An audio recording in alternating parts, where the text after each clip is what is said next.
साबिक वज़ीर आला जाम कमाल साहब एक बार फिर सियासी मैदान में वापस आए हैं। मेरे साथ प्रोग्राम में बात करने के लिए मौजूद हैं फॉर्मर चीफ मिनिस्टर बलूचिस्तान जाम कमाल खान आलियानी साहब। मैं आपकी शुक्रगुजार हूँ सर, वक्त की बहुत बहुत शुक्रिया आपके वक्त का। सर, वज़ारत आला छोड़ने के बाद आप एक माह के लिए मुल्क से बाहर चले गए, दिल बर्दाश्ता थे, कोई निजी मसरूफियत थी या सर कोई और वजह थी, और फिर अब वापस आकर फिर सियासत में मुतारिक हो गए हैं सर? नहीं जी, पहली बात तो ये, मैं एक महीने के लिए बाहर नहीं था, मैं कोई 10 दिन के लिए बाहर गया था। अच्छा। और वो कुछ निजी मसरूफियात आप कह सकते हैं, कुछ रिक्वायरमेंट्स, कुछ फैमिली के मैटर्स थे जिनके हवाले से मैं अल्हम्दुलिल्लाह कराची गया और बाकी इसी तरह अपने हल्के में गया। और देखें, ज़रूरी नहीं है कि एक चीफ मिनिस्टर जब इस्तीफ़ा दे दे तो वो अपने सूबे से भी चला जाए, सियासत से भी गायब हो जाए। हमें इस बात को थोड़ा सा बावर कराना पड़ेगा कि चाहे आप चीफ मिनिस्टर हैं या नहीं हैं, आप एक MPA हैं, आपकी अपनी जिम्मेदारी है और सियासत में आपको हिस्सा बिल्कुल लेना चाहिए और अपनी जिम्मेदारियों को भी पूरा करना चाहिए। सही। अच्छा सर, वज़ीर आला अब्दुल क़ुद्दूस बंजिंजो साहब वो इतराफ़ कर रहे हैं कि आप मेहनत तो बहुत करते थे लेकिन आपसे मसाइल हल नहीं हो रहे थे, आपकी मेहनत का कोई नतीजा, कोई रिजल्ट नहीं निकलता था। जो ब्यूरोक्रेसी के काम होते थे वो आप कर रहे होते थे, सुबह से शाम तक अफसरान को लिए बैठे रहते थे सर, तो अफसरान के पास ग्राउंड पर काम करने के लिए वक्त नहीं था। नहीं देखिए जी, ये इस बात मेरे ख्याल एक पॉलिटिकल स्टेटमेंट के हवाले से बात को वो कह सकते हैं, लेकिन अल्हम्दुलिल्लाह मेरे ख्याल ऑन ग्राउंड अगर आप देखें, आप एजुकेशन देखें, हेल्थ देखें, रिफॉर्म्स देखें, आज जिन चीज़ों को चंद दिन पहले क़ुद्दूस बंजिंजो साहब इफ्ताह भी कर रहे थे, ये हमारी स्कीमात थी। हेल्थ कार्ड के हवाले से चीज़ें हों, पॉलिसी हो, लेजिस्लेशन हो, इसी तरह डेवलपमेंट का एक हिस्टोरिकल काम जो हमने बलूचिस्तान में किया है, हर लिहाज से चीज़ों पे जो किया है, ये सारी 3.5 साल की मेहनत थी जो आहिस्ता आहिस्ता कंप्लीट हो रही है, जिनके स्कीमात पे आज वो जा रहे हैं और एतराफ़ कर रहे हैं कि जी ये बड़े अच्छे प्रोजेक्ट हैं, लोगों के फ़ायदे के लिए हैं। दूसरी चीज़ देखें, जब तक एक चीफ एग्जीक्यूटिव खुद अपने काम को नहीं समझेगा और नहीं जानेगा, देखिए ये एक सियासी ओहदे के साथ साथ एक गवर्नेंस का ओहदा भी है कि जब एक चीफ एग्जीक्यूटिव को पता ही नहीं उसके सूबे में क्या है, क्या जब उसको बजट बनाना नहीं आता, जब उसको फाइनेंशियल मैनेजमेंट नहीं आती, जब उसको रूल्स एंड रेगुलेशंस का नहीं पता होगा कि आपने सारी चीज़ें सुपुर्द कर देनी है उन लोगों के पास, आपने पॉलिसी भी देनी है लेकिन साथ साथ पॉलिसी बनानी भी है। तो वो जो 6 या 4 घंटे की या 5-6 घंटे की मीटिंग्स होती थी, वो बलूचिस्तान के बेनिफिट की होती थी। देखिए मेरे ख्याल अभी एक आप देखें कि 1.5 महीने उनकी हुकूमत को तकरीबन हो ही जा रहा है और कैबिनेट की आज तक एक मीटिंग नहीं हुई। एक तो बड़ा सवाल बनता है, हमने रिकॉर्ड कैबिनेट की मीटिंग्स की हैं और रिकॉर्ड एजेंडाज अप्रूव कराए, और ये सारे वो काम हैं कि आप जब ऑफिशियली इनकी मंजूरी देते हैं तब जाके आपकी हुकूमत का पहिया चलता है, हुकूमत अपना काम करती है। लेकिन अगर आपने ये सारे एग्जीक्यूटिव का काम छोड़ देना है और इनको सिर्फ उस पे रखना है कि ये बाकी लोग इन कामों को करें, फिर तो मेरा ख्याल गवर्नेंस बिल्कुल नहीं चल सकेगी।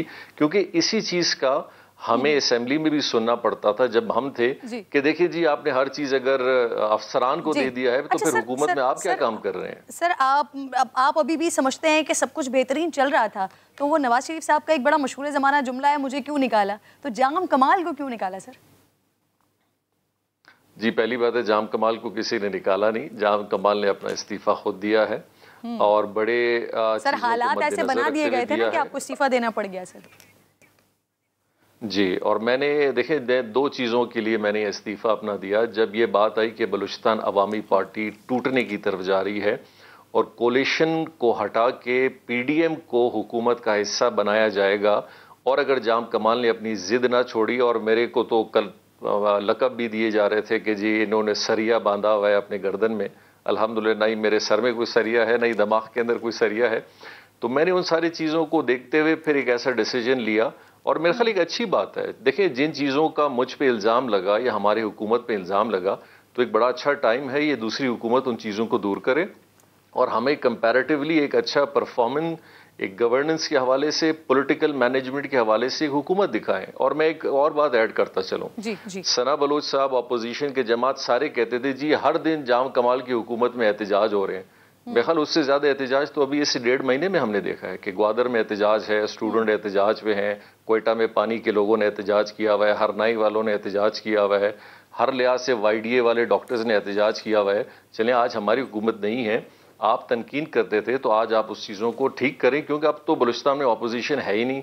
अब बलूचिस्तान में 65 का 65 का अवाम हुकूमत है। सर आपको हटाने की वजह सिर्फ ये थी कि पीडीएम इसे फ़ायदा उठा लेती, या आपने खुद भी, सर आपका अपना स्टेटमेंट भी है कि इमरान खान साहब अपने लोगों को समझाएं, तो सर इसके पीछे कोई और ये वजह भी थी? और आपने फिर जिन लोगों के लिए कहा कि खान साहब के साथ जो लोग हैं वो ठीक नहीं है सर, तो अब तो आपकी हुकूमत नहीं है सर, अब तो आप मुस्ताफ़ी हो चुके हैं, तो अब तो उनका नाम लें, बताएं कौन लोग थे वो सर? जी ये बात ज़रूर कहूँ, मैंने भी थोड़ी देर पहले भी कहा था कि कुछ लोग हैं उन्होंने एक बड़ा अजीब सा पिक्चर वफाक के अंदर ख़ासकर प्राइम मिनिस्टर साहब को और बाकी दोस्तों को पेश किया कि बलूचिस्तान में जो ग्राउंड सिचुएशन थी, बलूचिस्तान में जो एक ओवरऑल सिचुएशन थी, उसके बरक्स वहाँ पेश किया गया। यकीनी तौर पे जब आप एक प्राइम मिनिस्टर को ये बात बताएंगे कि जी पीटीआई की हुकूमत चली जाएगी, पीडीएम बलूचिस्तान में एज ए हुकूमत आ जाएगी अगर जाम साहब मुस्तफ़ी ना हुए, तो प्राइम मिनिस्टर डेफिनेटली परेशान होंगे। और उन दिनों में पाकिस्तान के हालात में एक बड़ा पॉलिटिकल क्राइसिस भी पैदा हो रहा था। तो मेरे ख्याल से जिन लोगों ने इसका अल्टीमेटली जो फ़ायदा उठाना है, उन्होंने एक बड़ा अच्छे अंदाज में चीज़ों को परसीव करके एक परसेप्शन क्रिएट की। और मैं तो ये कम से कम ये कहूँगा कि जी, यानी सर वज़ीर आज़म साहब ने, इमरान खान साहब ने भी आपको यही कहा कि आप स्टेप डाउन करें, रिज़ाइन करें, वरना पीडीएम आ जाएगी सर? नहीं, खान साहब ने मुझे ये ना कहा कि, खान साहब ने मुझे हमेशा ये कहा कि जाम साहब ये ना हो कि इस सारे चीज़ों का बेनिफिट जो है वो अपोजिशन और पीडीएम ले जाए, तो चीज़ों को उसी अंदाज में हम देख रहे हैं और हम सब ने देखना है। और एंड में मैंने भी उसी अंदाज में देखा, और मैं वाकई देख रहा था कि अगर शायद मैं एंड तक वोटिंग पे चला जाता तो सिचुएशन पॉलिटिकली और ज्यादा खराब होती। फीड किया आपके बारे में सर, उनका नाम लेना सर। देखिए जी, मैं उस वक्त तक किसी का नाम नहीं लेता जब तक मैं 100% अश्योरिटी मेरे पास ना हो कि वाकई इन लोगों ने नहीं कहा है। और वक्त के साथ जैसे टाइम गुजरेगा, मेरा ख्याल ये नाम रूनुमा भी इंशाल्लाह होंगे, और शायद क्लैरिटी मेरे तक भी जब आ जाएगी तो मैं शायद आपके साथ शेयर कर सकूं। जाम साहब, आप कंफर्म नहीं है, आपसे श्योर नहीं है कि खान साहब को आपके हवाले से किसी ने गलत गाइड किया हो? आप अभी भी तज्जियाती तौर पर ये बात कर रहे हैं?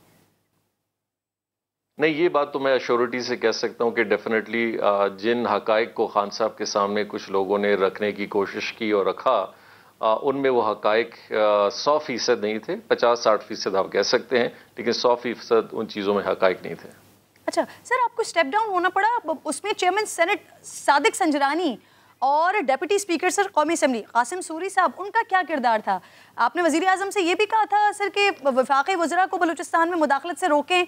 सर अगेन वही बात कि कौन ये वज़रा कौन थे आपके ख्याल में सर, जो मुदाखलत कर रहे थे, इंटरवीन कर रहे थे सर? देखिए, सादिक संजरानी साहब पर्सनली तो उन्होंने अपनी शुरू में बड़ी कोशिश की कि ये मामला जो है वो तय हो, और उन्होंने एक बड़ा पॉजिटिव रोल प्ले करने की कोशिश की।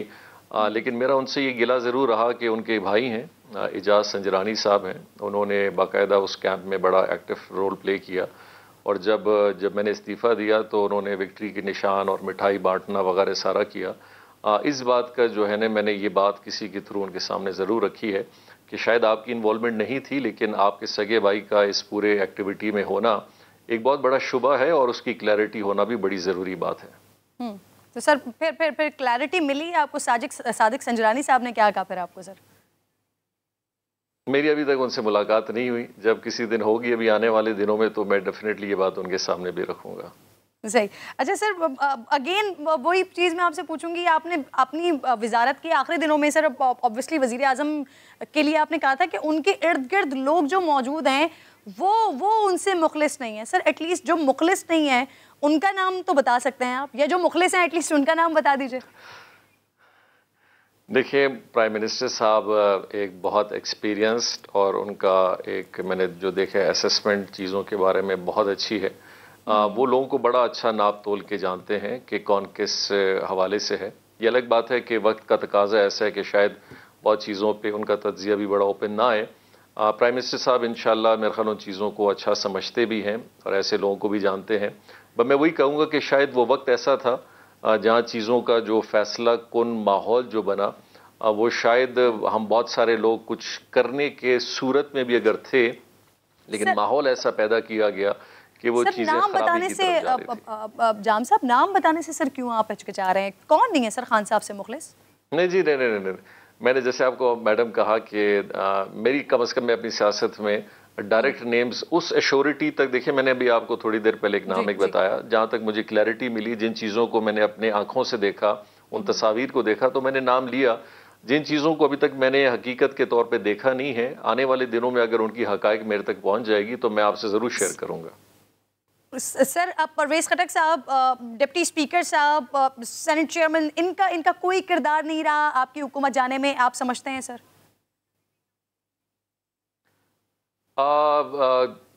परवेज खटक साहब का आना जाना उन दिनों में ज़रूर था, और परवेज खटक साहब ना सिर्फ मुझसे मिले, आपने देखा होगा कि फिर बाद में वो अपने पीटीआई के अरकान के साथ मिले, बाकी लोगों के साथ भी मिले।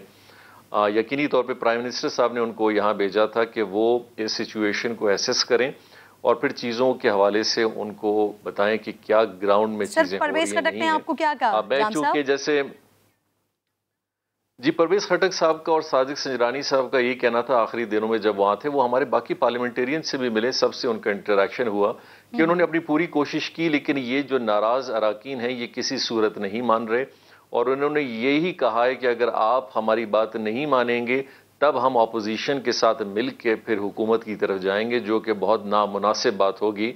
तो यहाँ तक उन्होंने अपनी कोशिश की, और फिर उन्होंने अपनी बेबसी का इजहार भी किया कि उनकी बात ये अरकान बिल्कुल नहीं मान रहे और वो रिस्पेक्ट नहीं दे रहे जो कि परवेज खटक साहब को और चेयरमैन सेनेट साहब को उनको देना चाहिए। सही सर, क्या वजह है कि बलूचिस्तान ऐसी सूरत हाल के तनाजुर में, राना सनाउल्लाह ज़हरी साहब माफ़ कीजिएगा, उसके बाद भी और आपके बाद भी हर बार अब्दुल कुद्दूस बजंजो ही सर इस सीट के लिए फेवरेट रहे हैं, और वो भी बिला मुकाबला इंतखाब हो गया सर। कुद्दूस साहब कहते हैं कि बलूचिस्तान की तारीख में बिला मुकाबला मुंतखब हो जाना सर एक बहुत बड़ी सियासी रिवायत है जिसका आगाज उन्होंने किया है।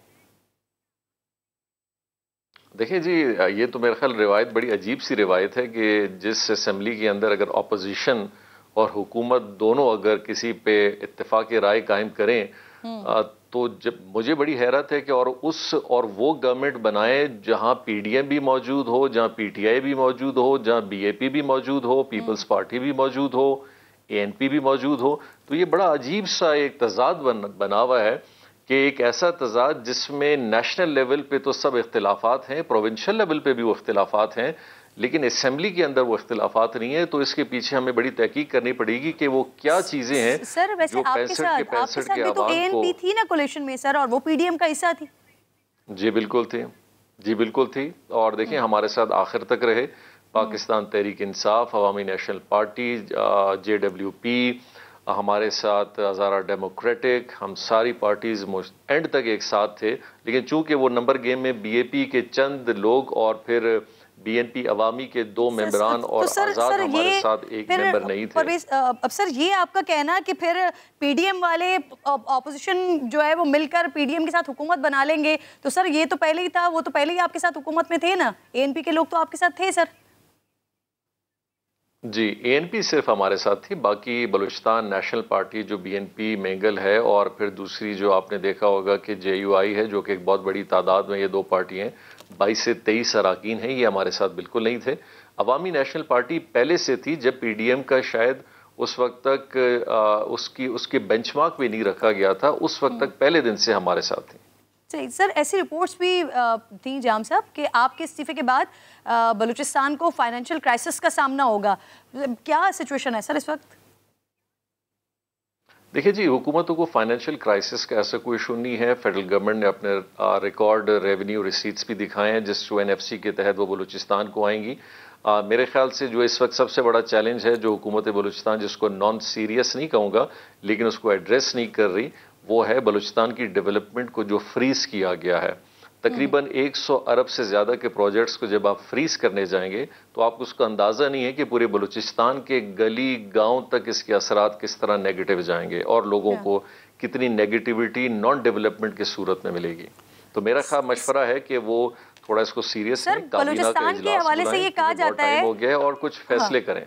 सर, बलूचिस्तान के हवाले से ये कहा जाता है वहाँ सियासी मामलात के अलावा भी सर दूसरा भी हाथ होता है कोई, जो 2-3 साल के बाद नाराजगी हो जाती है।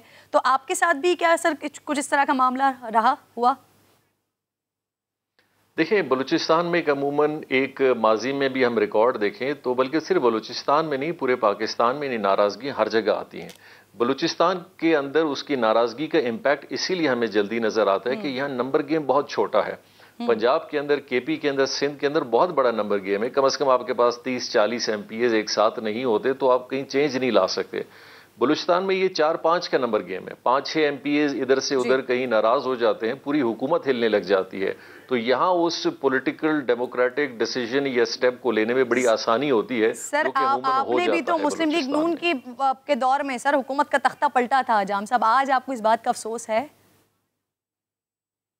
देखिए, मैं आपको बताऊंगा उसके और इसके अंदर। देखिए, मैं तो इस बात का बिल्कुल नहीं कह रहा कि अगर मुझसे लोग नाला थे और मैं आज अगर चीफ मिनिस्टर नहीं हूं, मुझे इस बात का कोई अफसोस नहीं हो रहा। या तो अलग बात है कि मैं बैठ के आपके सामने रोना पेश करता कि मेरे साथ ये क्यों हूं और फिला है, ये है। हुकूमत ये डेमोक्रेसी का हिस्सा है।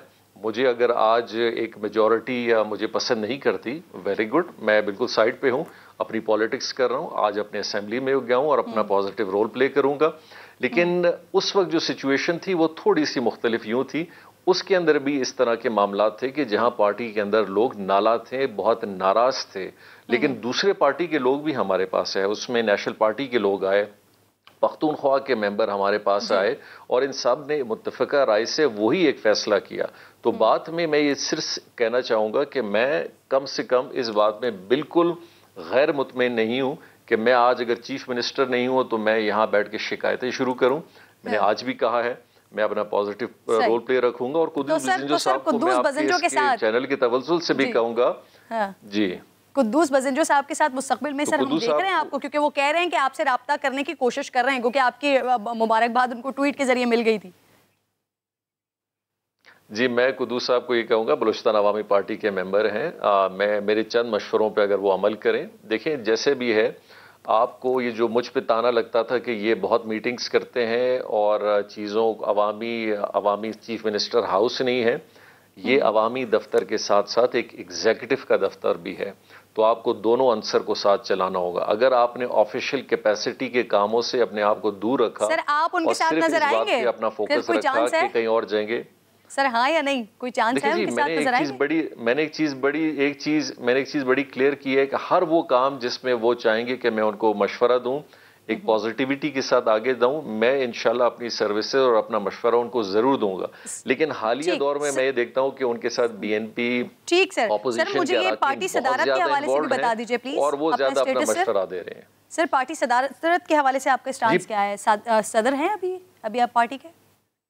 जी, इंशाल्लाह मेरी कोशिश है कि और हमारी पूरी पार्टी की कोशिश है कि वो इस महीने में कम से कम, जब मैंने कहा था कि ज़हूर बुलैदी साहब हैं या जनरल सेक्रेटरी साहब हैं, बाकी हैं, कि हमें इलेक्शंस कराने चाहिए और पार्टी इलेक्शंस कराएं। फिर पार्टी इलेक्शन में जो हिस्सेदार होगा, अगर मैंने कोशिश की या किसी और मेंबर ने कोशिश की, हमें जल्द अज जल्द पार्टी इलेक्शन इसी महीने में कराने थे, जो कि अभी तक हुए नहीं है।